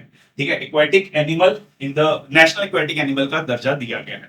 ठीक है, तो यहां पर जो है ये प्रोजेक्ट 2013 में अप्रूव हुआ था। अब मेरे को कमेंट सेक्शन बॉक्स में तीसरा क्वेश्चन है आज का, ठीक है, वो आप मेरे को बताएंगे वाटरमैन ऑफ इंडिया किसे कहा जाता है? वाटरमैन ऑफ इंडिया, हिंट दे रहा हूं, राजस्थान के रहने वाले, अलवर साइड के रहने वाले हैं, कौन है? ठीक है, कमेंट सेक्शन बॉक्स में लिखना। बहुत फेमस पर्सनालिटी है जिनको वाटरमैन ऑफ इंडिया कहा जाता है। ये डॉल्फिन मैन ऑफ इंडिया, सीधा सीधा क्वेश्चन आ जाएगा, डॉल्फिन मैन ऑफ इंडिया किसे कहते हैं?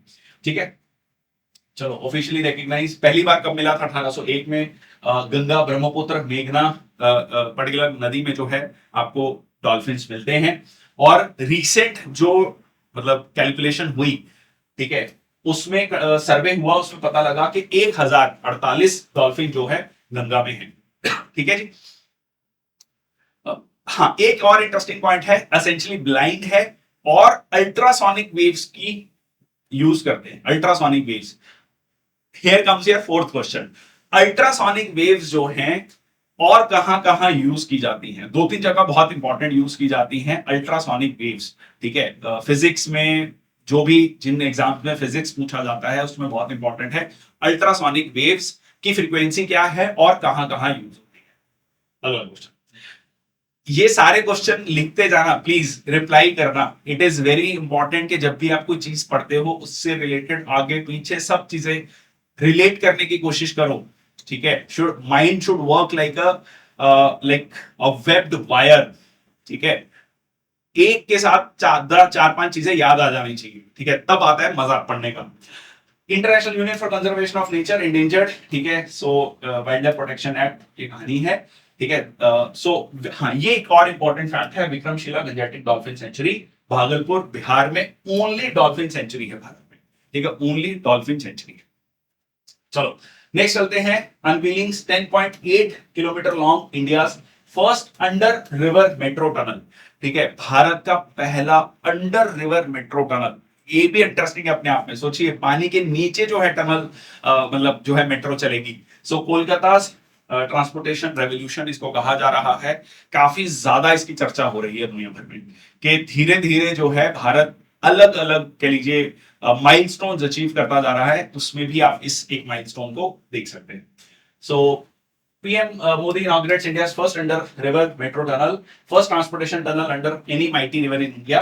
और ये कोलकाता के हुगली रिवर है, इसमें हावड़ा रिवर हावड़ा मैदान को कनेक्ट करेगा Esplanade. Esplanade actually central Kolkata में एक जगह है, उससे कनेक्ट करेगा basically. So it does not need to be remember, but आपको ये बताना चाहिए कहां है, कोलकाता में। ठीक है जी। सो 520 मीटर स्ट्रेच है और 45 सेकेंड्स में ये पूरा करेगा, और लगभग 5000 करोड़ की लागत से ये बना है, 4965 करोड़। अगेन अमाउंट इंपॉर्टेंट नहीं है। So Kolkata metro rail corporation limited के द्वारा ये एग्जीक्यूट किया गया है।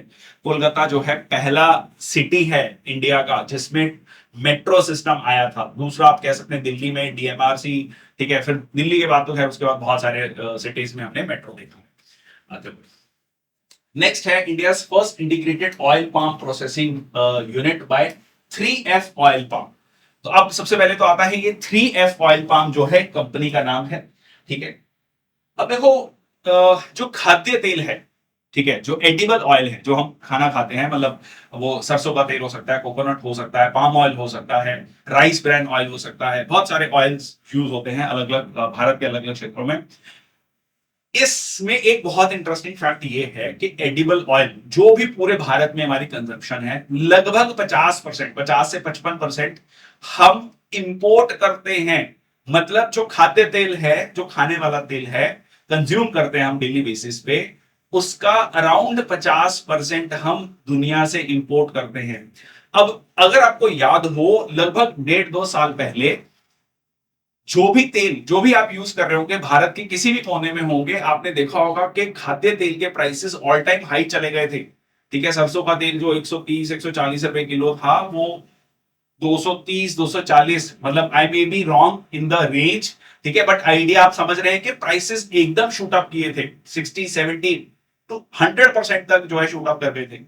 द रीजन वॉज के इंडोनेशिया से बहुत ज्यादा हमें एडिबल ऑयल आता था, वो आना बंद हो गया था या उसकी सप्लाई कम हो गई थी, जिसकी वजह से यहां पर सप्लाई की कमी थी, डिमांड काफी थी, और प्राइसेस जो है शूट अप कर रहे थे। अब इन सारी चीजों के चलते जो है सरकार ने ये पर्टिकुलर प्रोग्राम लॉन्च किया था कि भाई हमें ऑयल, एडिबल ऑयल की प्रोडक्शन में स्वायत्त होना है, इंडिपेंडेंट होना है, हम इस तरीके से नहीं चल सकते हैं। ठीक है, तो यहां पर पहला integrated oil palm processing unit खोला गया है। कहां पर? अरुणाचल प्रदेश में। ठीक है, अरुणाचल प्रदेश में ऑयल, जो पाम ऑयल है, उसकी प्रोडक्शन जो है काफी होती है। ठीक है, so India largest oil palm development companies, ठीक है, ये अरुणाचल प्रदेश में, and lower Dibang valley Arunachal Pradesh. Domestic oil से प्रोडक्शन को बढ़ाना है। ठीक है, तो ये फर्स्ट ऑयल पाम फैक्ट्री होगी under national mission for edible oils oil palm. ठीक है, national mission for edible oils oil palm. तो ये जो है मिशन शुरू किया गया है अगस्त 2021 में। ऑयल पाम की कल्टीवेशन को बढ़ाना है और boost crude oil production to this much, ठीक है, by 25-26। The idea here is edible oil, जैसे मैंने आपको पूरी कहानी बताई, तो ये that is the idea है।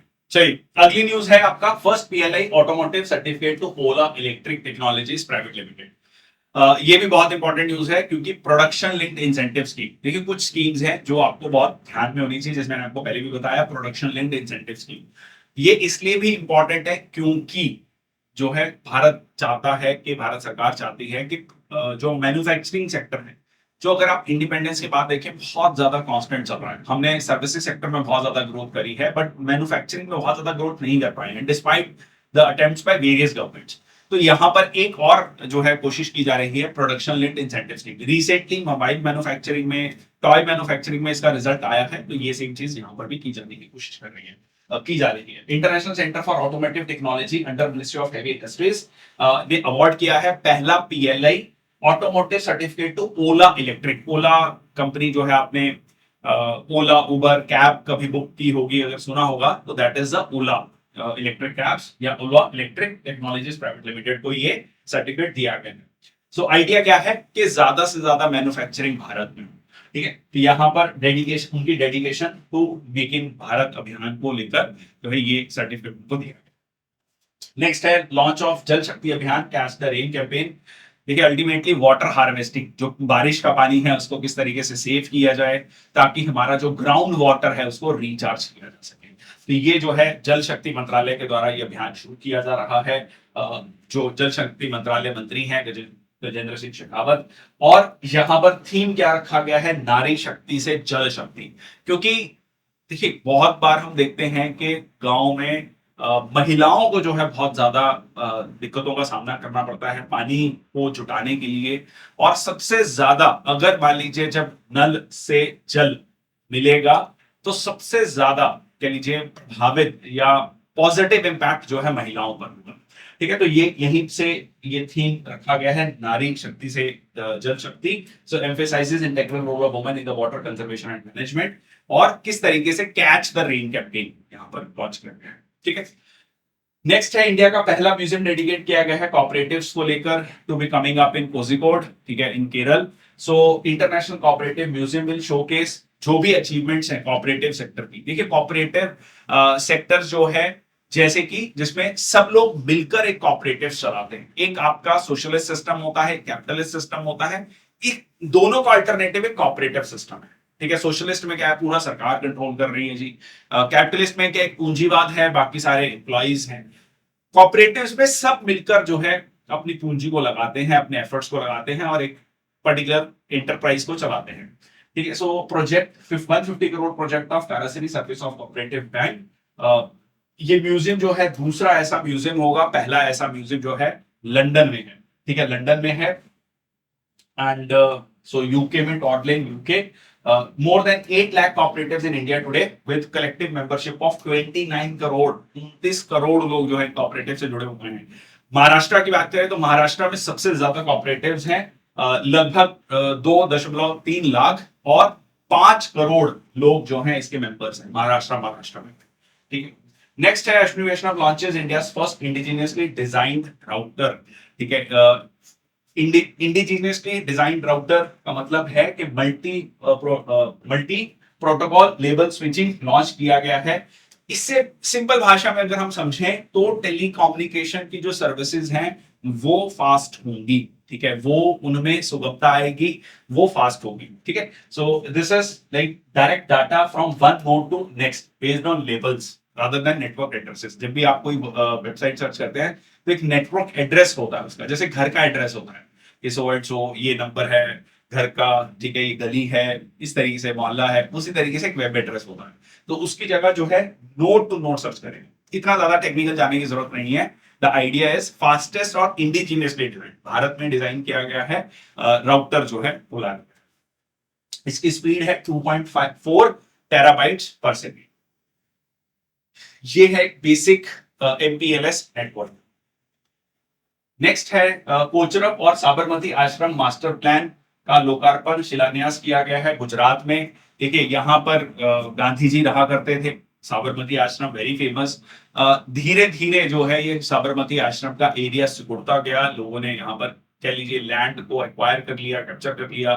तो अब जो है इसको रीडेवलप करने की कोशिश की जा रही है। तो यहाँ पर गांधी जी का साबरमती आश्रम इनॉग्रेटेड, रीडेवलप्ड। कोचरब आश्रम पहला आश्रम एस्टेब्लिश किया गया था गांधी जी के द्वारा जब वो साउथ अफ्रीका से भारत आए थे। ठीक है, कोचरब आश्रम ही है जहां पर गांधी जी रहे बिफोर शिफ्टिंग टू साबरमती आश्रम। साबरमती आश्रम की बात करें तो 120 एकड़ की इसकी जगह हुआ करती थी, जो सिकुड़कर सिर्फ 5 एकड़ रह गई है। और prime minister Modi launch 1200 crore master plan of Gandhi आश्रम में मोदी। ठीक है, 5 एकड़ एरिया ऑफ द आश्रम जो है एक्सपैंड किया जाएगा 55 एकड़ तक, और 36 एग्जिस्टिंग बिल्डिंग्स को रेनोवेट किया जाएगा। ठीक है, तो that is the idea over here. She research, ठीक है, she research network in India, short form क्या है? शेरनी। ठीक है, शॉर्ट फॉर्म क्या है? शेरनी। तो बेसिकली एक शेरनी प्लेटफॉर्म लॉन्च किया गया है यूजीसी के द्वारा।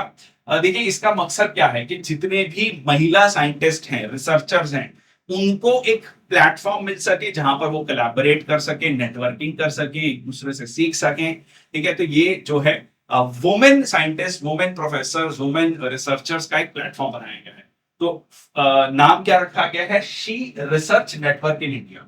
ठीक है, तो ये जो है प्लेटफॉर्म है launched by UGC information library network centre. ठीक है, लार्ज ऑनलाइन कम्युनिटी होगी महिलाओं की। ठीक है जी, सो यूजीसी की चेयरपर्सन है एम जगदीश कुमार। नेक्स्ट है आपका union minister Anurag Singh Thakur launches first season of Swaraj on OTT platform Amazon prime. ठीक है, तो ये क्या है? ये पर्टिकुलर सीरीज, इसमें 75 एपिसोड होंगे। ठीक है, ये उन स्वतंत्र सेनानियों को लेकर है जिनके बारे में हम ज्यादा नहीं पढ़ते हैं, जो अनसंग हीरोज हैं, उनके बारे में जो है एपिसोड्स बनाए गए हैं। उनके बारे में लोगों को मतलब जागरूकता होगी, वो देख सकेंगे, उनके बारे में जान सकेंगे। ठीक है, so freedom, unsung heroes of freedom struggle from all corners of our country, और उनकी जर्नी को यहां पर दिखाएंगे। स्वराज, स्वराज मतलब सेल्फ रूल। ठीक है, ओटीटी प्लेटफॉर्म। ठीक है, चलो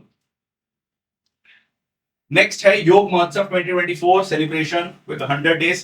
तो अंतरराष्ट्रीय योग दिवस मनाया जाता है 21 जून को, और उसके 100 दिन के जो है सफर को शुरू मतलब 100 दिन से पहले उसका सफर शुरू कर दिया गया। 100 day countdown to international day of yoga 2024। इसमें इंपॉर्टेंट ये है कि 21 जून का दिन क्यों इंपॉर्टेंट है। इस दिन आपका 21/22 जून का दिन जो है क्या होता है?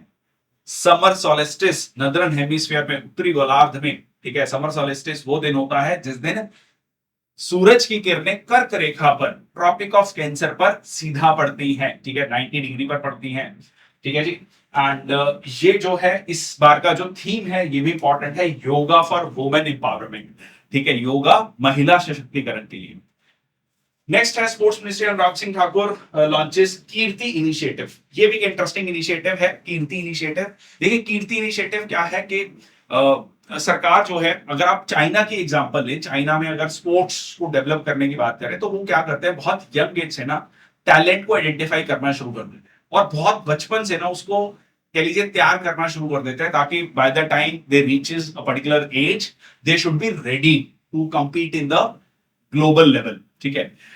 That is exactly what we are trying to do through this KIRTI initiative, ठीक है। तो देखते हैं कीर्ति इनिशिएटिव का फुल फॉर्म क्या है। So Khelo India rising talent identification. Rising talent मतलब जो उभरता हुआ टैलेंट है उसको आइडेंटिफाई करना। तो इसको लेकर 20 लाख असेसमेंट सेंटर्स होंगे एक तरीके से, जहां पर इस राइजिंग टैलेंट को, जिसका एज ग्रुप होगा 9 से लेकर 18 साल, ठीक है, 9 से 18 साल तक के बच्चों को आइडेंटिफाई किया जाएगा, उनके सपोर्टिंग टैलेंट को, और उनको ग्रूम किया जाएगा फर्दर अपॉर्चुनिटीज के लिए, ठीक है। India now stands at world's second largest producer of mobile phones. मैंने अभी आपको बताया प्रोडक्शन लिंक्ड इंसेंटिव स्कीम का एक पॉजिटिव इंपैक्ट आप कह सकते हैं। इसमें कहा गया कि इंडिया 10 साल पहले, 10 साल का आइडिया आप लगा सकते हैं कि क्यों है, ठीक है। सो 78% इंपोर्ट डिपेंडेंट था 2014 में। हमारे जो भी मोबाइल फोन हम यूज करते थे उसका 78% हम आयात करते थे, इंपोर्ट करते थे।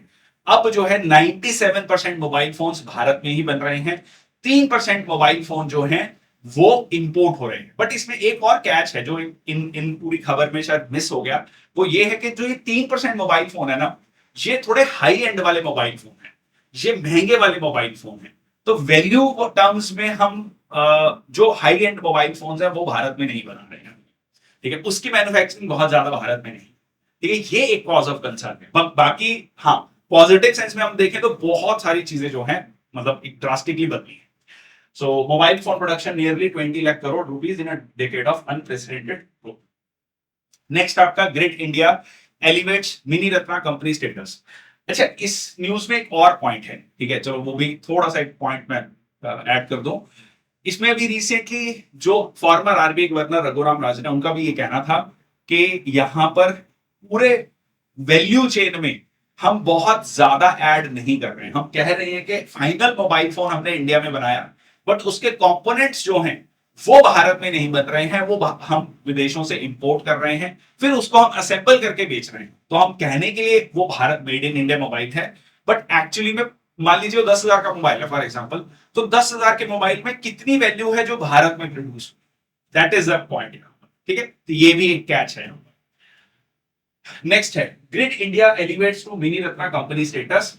तो ग्रिड इंडिया को मिनी रत्ना कंपनी का स्टेटस दिया गया है।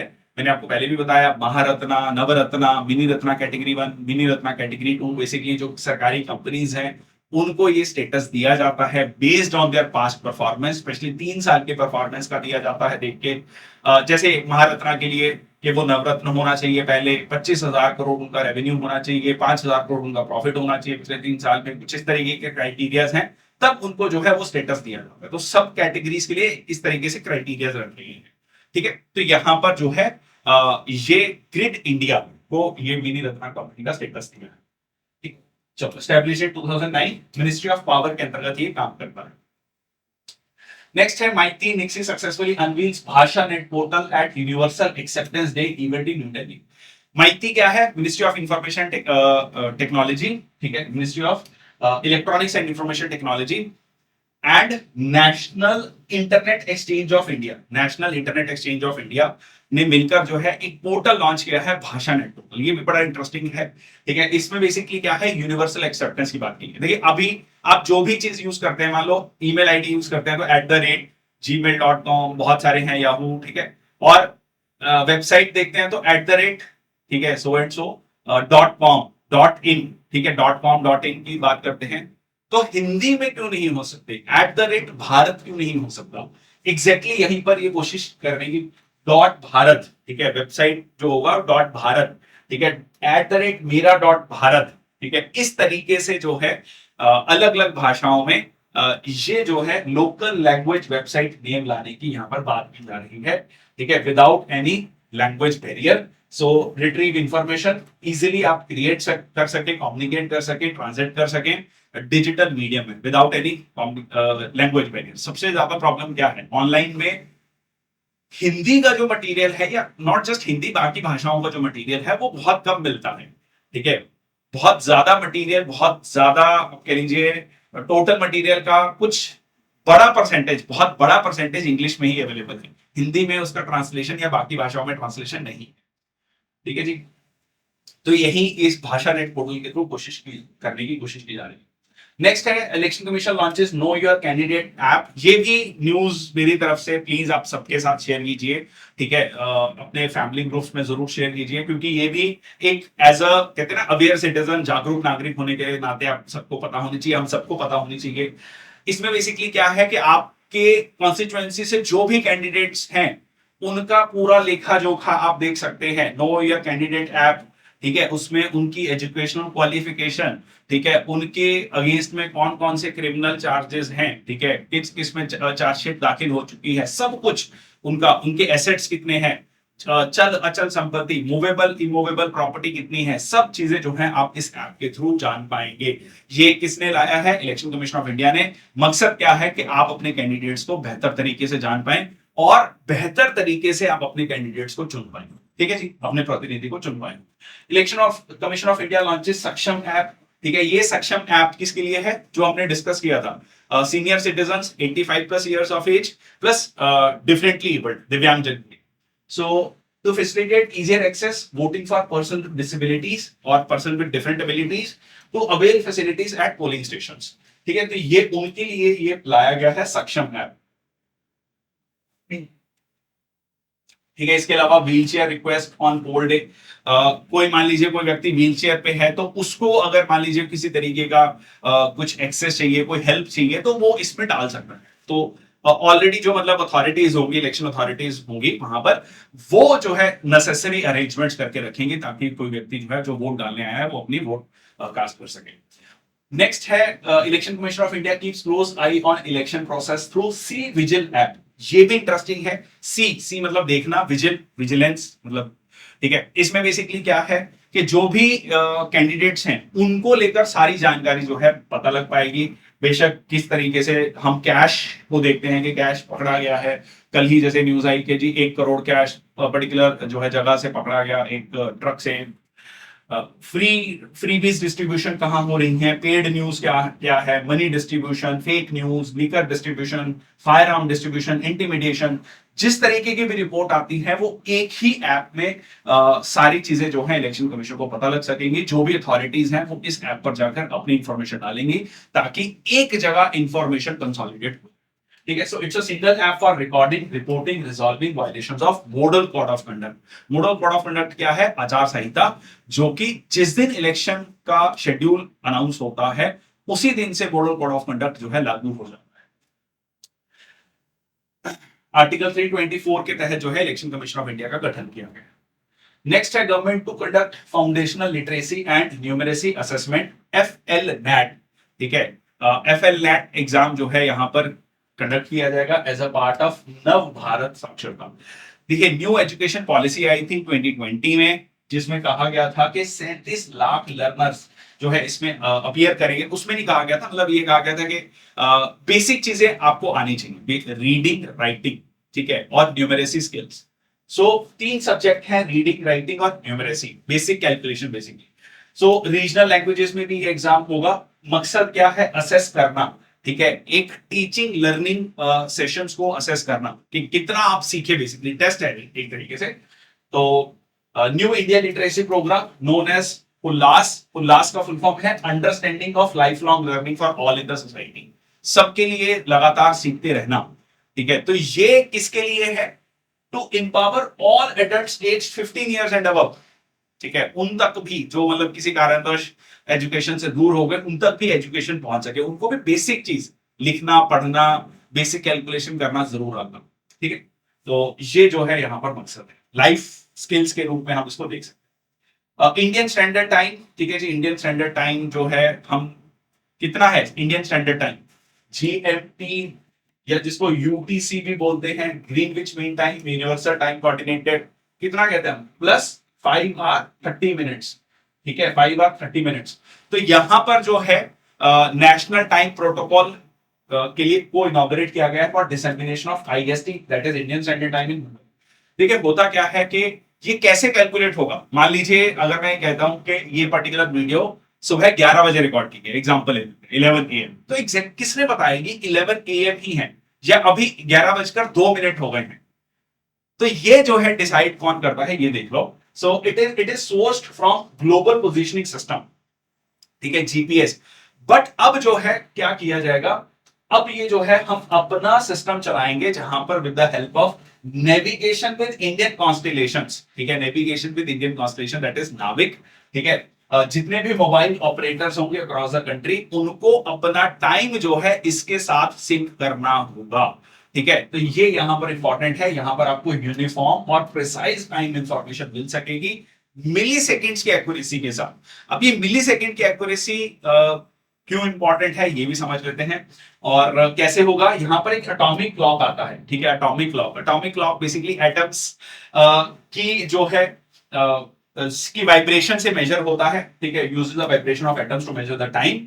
और इसकी बहुत सारी एप्लीकेशन है दैट रिक्वायर प्रिसाइज टाइमिंग्स, जिसमें आपको बिल्कुल प्रिसाइज टाइमिंग्स चाहिए, उसके लिए बहुत ज्यादा ये इंपॉर्टेंट होता है, ठीक है। सो इंडिया जो है पहला ऐसा कंट्री होने जा रहा है to implement time distribution system, ठीक है जी। चलिए, स्टार्टअप महाकुंभ हुआ, ठीक है, जितने स्टार्टअप्स हैं उनको एक साथ लाया गया, ठीक है, भारत इनोवेट्स, ये इसका थीम रखा गया, first of its kind, bringing together entire ecosystem, startup ecosystem of India. और 18 से 20 मार्च तक, ठीक है, थीम क्या था, भारत इनोवेट। और इंडिया जो है दुनिया का तीसरा सबसे बड़ा स्टार्टअप इकोसिस्टम है, 50% से ज्यादा हमारे स्टार्टअप्स कहां पर हैं, Tier 2 Tier 3 सिटीज में, ठीक है। नेक्स्ट है ITU WTSA, देखिए, international telecommunication union. International telecommunication union का मकसद क्या है कि टेलीकम्युनिकेशन स्टैंडर्ड्स जो है कॉमन। एक एग्जांपल के लिए मैं बताता हूँ, आज से 15 साल पहले जब मोबाइल फोन आते थे तो सबके पास ना अलग अलग चार्जर होते थे। Most of you will agree with me, अलग अलग चार्जर्स होते थे। सब लोग एक दूसरे से पूछते थे, भाई साहब आपके पास वो वाला चार्जर है, आपके पास वो मोटी पिन वाला, छोटी पिन वाला, इस तरीके से अलग अलग नाम चलते थे। तो अब जो है स्टैंडर्डाइज किया गया। अब आप देखेंगे बहुत सारे मोबाइल फोन्स में सेम आपको चार्जर देखने को मिलता है। हाँ, पर इसके अलावा ये जस्ट एग्जांपल है, ऐसा नहीं है कि इसका काम यही है, सिर्फ बहुत सारे काम है। तो टेलीकम्युनिकेशन स्टैंडर्ड्स को ये वो करता है, स्टैंडर्डाइज करता है। तो world telecommunication standardization assembly Delhi में होगा अक्टूबर में, ठीक है, अक्टूबर में होगा। और telecommunication standards bureau of international telecommunication union जो है इसको ऑर्गेनाइज करेगा। इसका मकसद क्या है, टेलीकम्युनिकेशन में अक्रॉस द वर्ल्ड एक स्टैंडर्डाइजेशन लेकर। नेक्स्ट है फोर्थ शंघाई कॉर्पोरेशन ऑर्गेनाइजेशन का स्टार्टअप फोरम ऑर्गेनाइज हुआ दिल्ली में। शंघाई कॉर्पोरेशन ऑर्गेनाइजेशन का स्टार्टअप इकोसिस्टम आएगा, सब साथ में आएंगे। शंघाई कॉर्पोरेशन ऑर्गेनाइजेशन में 9 मेंबर्स हैं। हेडक्वार्टर कहां पर है, ये बहुत इंपॉर्टेंट है, ठीक है जी। तो यहां पर इसकी एक छोटी सी ट्रिक है, चाइना ट्रक इन पाकिस्तान, ठीक है, चाइना ट्रक इन पाकिस्तान। ट्रक, ये ट्रक इस तरीके से है, इन पाकिस्तान, ये इन भी डबल आई है, तो याद रखना है, ठीक है, चाइना, ठीक है। यहां पर ये ध्यान रखना, ये तजाकिस्तान है, सर के, इंडिया के सर के ऊपर ताज है, ठीक है, तजाकिस्तान, ठीक है, तजाकिस्तान। ये रशिया हो गया, ये आपका हो गया उज्बेकिस्तान, और यहां पर हो गया कजाकिस्तान और किर्गिस्तान, ठीक है, कजाकिस्तान किर्गिस्तान। और इसके बाद इंडिया और ईरान और पाकिस्तान, ठीक है। तो ये आपके मेंबर्स हो गए शंघाई कॉर्पोरेशन ऑर्गेनाइजेशन, ठीक है। सो हेडक्वार्टर्स कहां पर है, बीजिंग चाइना में, ठीक है, बीजिंग चाइना। अमूल जो है लॉन्च करने जा रहा है पहला first international business in the United states. Fresh milk Amul brand के नाम से जो है यूएस में मिलेगा। यहां पर इन्होंने टाई अप किया है मिशिगन मिल्क प्रोड्यूसर एसोसिएशन के साथ, ये इंपॉर्टेंट है। अमूल जो कि एक छोटे से कॉपरेटिव के रूप में शुरू हुआ था, देखते देखते इंडिया का सबसे बड़ा ब्रांड बन गया। कॉपरेटिव सेक्टर में वन ऑफ द दुनिया का one of the successful cooperative माना जाता है।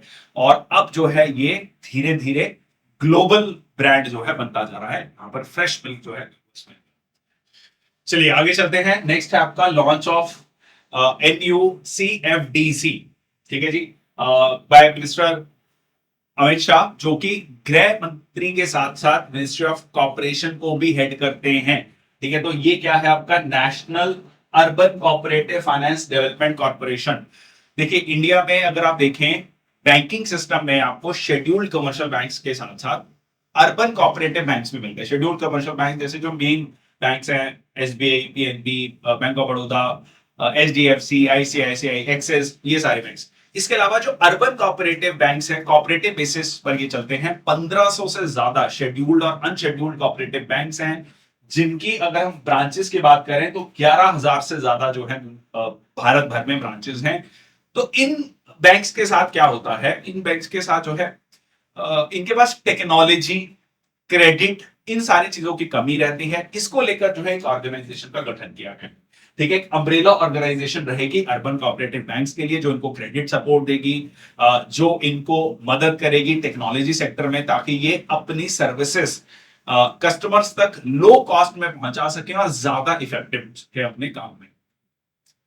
ठीक है जी, तो ये जो है अपने आप में एक NBFC होगी, non banking financial company. Next है यूनियन मिनिस्टर लॉन्चेस रिवैम्प्ड जियो पारसी प्रोग्राम अवस्था पहलवी लैंग्वेज सेंटर।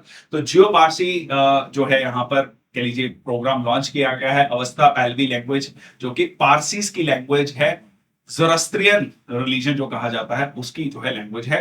मकसद क्या है, पारसी कम्युनिटी जो इंडिया के सबसे छोटी माइनॉरिटी है उसको प्रोटेक्ट, ठीक है, उनकी लैंग्वेज को प्रोटेक्ट करना। इसको लेकर एक प्रोग्राम आपका जियो पारसी लॉन्च किया गया था 2013।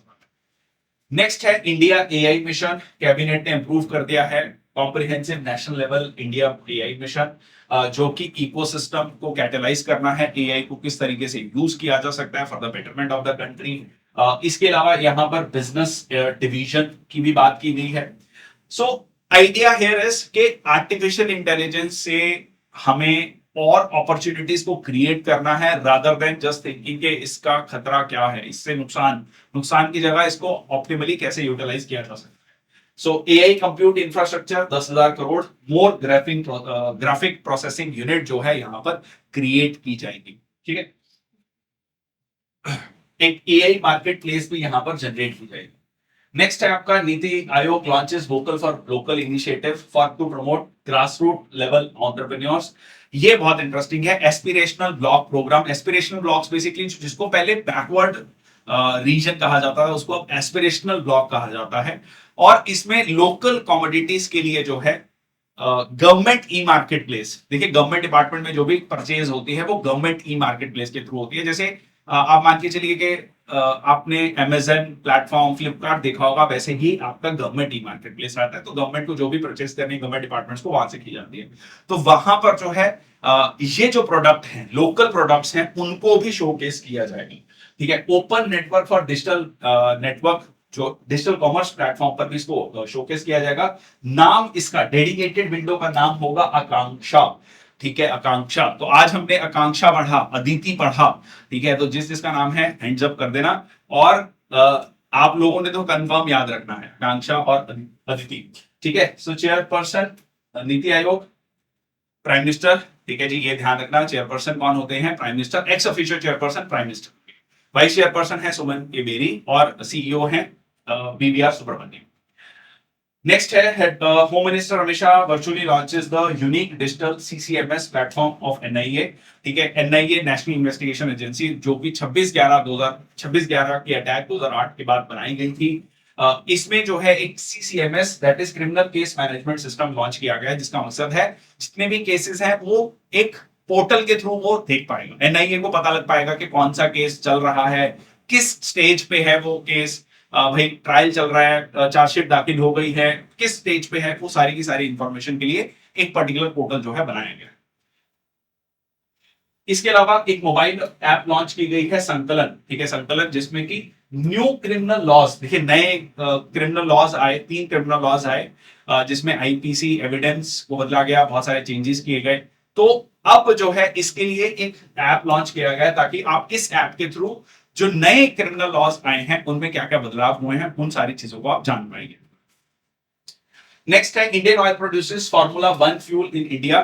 पहली बार भारत में फॉर्मूला वन फ्यूल जो है भारत में बनने जा रहा है। इसकी बहुत स्पेसिफिक स्पेसिफिकेशंस होती हैं और ये अभी तक भारत की कोई भी कंपनी जो है इसको नहीं बना रही थी, तो फाइनली जो है इंडियन ऑयल जो है इसको प्रोड्यूस करने जा रहा है। इसका नाम होगा स्ट्रॉन्ग पेट्रोल। ये जो कार रेसिंग है उसमें यूज होता है। इसमें खास बात ये है इस पर्टिकुलर ऑयल में, इसमें ब्यूटेन काफी ज्यादा रहता है। ठीक है, so high octane, sorry I am really sorry, high octane petrol रहता है and standards are heavily regulated by global motor supporting governing body. ठीक है, तो उनके द्वारा रेगुलेट किया जाता है और 2026 से F1 ने प्लान किया है कि वो कौन सा फ्यूल यूज करेंगे, सस्टेनेबल फ्यूल यूज करेंगे, मतलब कार्बन एमिशंस ना हो। नेक्स्ट है Vantara rescue centre for wild animals. Vantara एक कह लीजिए जानवरों के लिए, उनको रेस्क्यू करके वहां पर उनको ट्रीटमेंट दिया जाएगा, उनका रखरखाव किया जाएगा, उनका देखभाल किया जाएगा। ये अंबानी ग्रुप के द्वारा जो है इसको लॉन्च किया गया है जामनगर में, गुजरात में। So Reliance Foundation announced an innovative animal rescue, conservation and rehabilitation initiative in Gujarat, Jamnagar. So named Vantara, the program is dedicated to the rescue, treatment and rehabilitation of injured, abused and endangered animals. Next है finance में cabinet ने मंजूरी दे दी है 4% hike की dearness allowance. Dearness allowance होता है महंगाई भत्ता, महंगाई भत्ता जो है अब हो गया है 50%। ठीक है, तो बेसिक पे प्लस डीए, डीए हो गया 50% टोटल, तो 4% महंगाई भत्ता। ये महंगाई को ध्यान में रखते हुए बढ़ाया जाता है हर साल बाय द सेंट्रल गवर्नमेंट। इससे जो है लगभग 49 लाख गवर्नमेंट एम्प्लॉइज और 68 लाख जो है, जो कह लीजिए रिटायर्ड एम्प्लॉइज हैं, उनको बेनिफिट। फ्लिपकार्ट ने अपना यूपीआई पेमेंट फैसिलिटी लॉन्च कर दिया है, ये एक्सिस बैंक के साथ मिलकर किया है। Again UPI unified payment interface, digital transaction जो है इससे हो पाएंगे। नेक्स्ट है आपका रिलायंस एंड डिज्नी। डिज्नी ने मिलकर जो है एक जॉइंट वेंचर बनाया है। रिलायंस का जो इंटरटेनमेंट वाला सेक्शन है, सो बेसिकली वाईकॉम 18 और स्टार इंडिया का जो है यहाँ पर क्या होने जा रहा है, डिजिटल और स्ट्रीमिंग जो बिजनेस है, ठीक है, टेलीविजन और डिजिटल स्ट्रीमिंग बिजनेस जो है वो एक साथ आने जा रहा है। तो रिलायंस और डिज्नी जो है एक साथ आने जा रहे हैं।